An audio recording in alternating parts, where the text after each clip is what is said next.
మిమ్మల్ని ఎలాగైనా దక్కించుకుంటాను అమ్మాయి గారు, మిమ్మల్ని బ్రతికించుకుంటాను, మీకేమి కాదు, నేనున్నాను అమ్మాయి గారు అని చెప్పేసి చంటి తాళి కడుతూ ఉంటాడు. చంటి ఏం చేస్తున్నావు? వద్దు చంటి వద్దు, లేదు మిమ్మల్ని అమ్మగారిని కాపాడడం కోసం నేను ఎంతకైనా తెగబడతాను, నా ప్రాణమైనా ఇస్తాను అమ్మాయి గారు, మీరేం మాట్లాడకండి అమ్మాయి గారు, ప్లీజ్ మీకు దండం పెడతాను అమ్మాయి గారు అంటూ ఉంటాడు. ఈలోపే స్వామీజీ అక్కడికి వస్తాడు. స్వామీజీ చూస్తూ ఉంటాడు. ఇక చంటి అయితే బలవంతంగా ముడుములు వేస్తూ ఉంటాడు. సింధూర వద్దు చంటి వద్దు, నా మాట విను చంటి, వద్దు చంటి అని చెప్పేసి ఏడుస్తూ ఉంటుంది. ఇక అటు గంగాలమ్మని ఇటు శివయ్య స్వామిని చూపిస్తూ ఉంటారు. చంటిని లాగిపెట్టి చెంపమించి కొడుతూ ఉంటుంది సింధూర. అమ్మాయి గారు మీ ప్రాణమే నాకు ముఖ్యం, మీరు ఏం చెప్పినా వినను అని చెప్పేసి ముడుములు అయితే వేసేస్తాడు.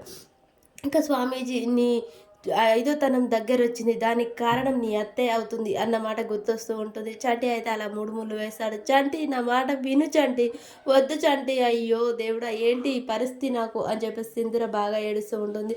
ఓం నమ శివాయ అని చెప్పేసి వస్తూ ఉంటుంది. గంగాలమ్మ చూపిస్తారు. అక్కడే చెంచలమ్మ ప్రాణాలతో కొట్టుమిట్టులాడుతూ ఉంటుంది చావు బ్రతుకుల మధ్య. అలా నీ ఐదోతనానికి నీ అత్తే కారణం శివయ్య ఇదా అని శ్వేతనాగు కాటు వేసినందుకు ఈ పరిష్కారం చూపిస్తున్నా, నీ నీళ్ళలే లీల స్వామి, నీ మహిమలే మహిమలు అని చెప్పి స్వామీజీ అంటూ ఉంటాడు. చంటిని లాగు పెట్టి సింధూర తాళి తెంపుకు వేసుకోబోతూ ఉంటుంది. ఇలాపై మూడు ముళ్ళు వేయడంతో తాళి ఉంటుంది. అది చూసిన సింధూర అయ్యో దేవుడా చంటి ఏం చేసావు, ఎందుకు ఇంత పిచ్చి పని చేసావు, ఇక నాకు దిక్కెవరు కర్మెవరు, నేను ఎలా ఎవరికి ముఖం చూపించుకోను అని చెప్పేసి ఇక తల తల బాదుకుంటూ ఉంటుంది సింధూర.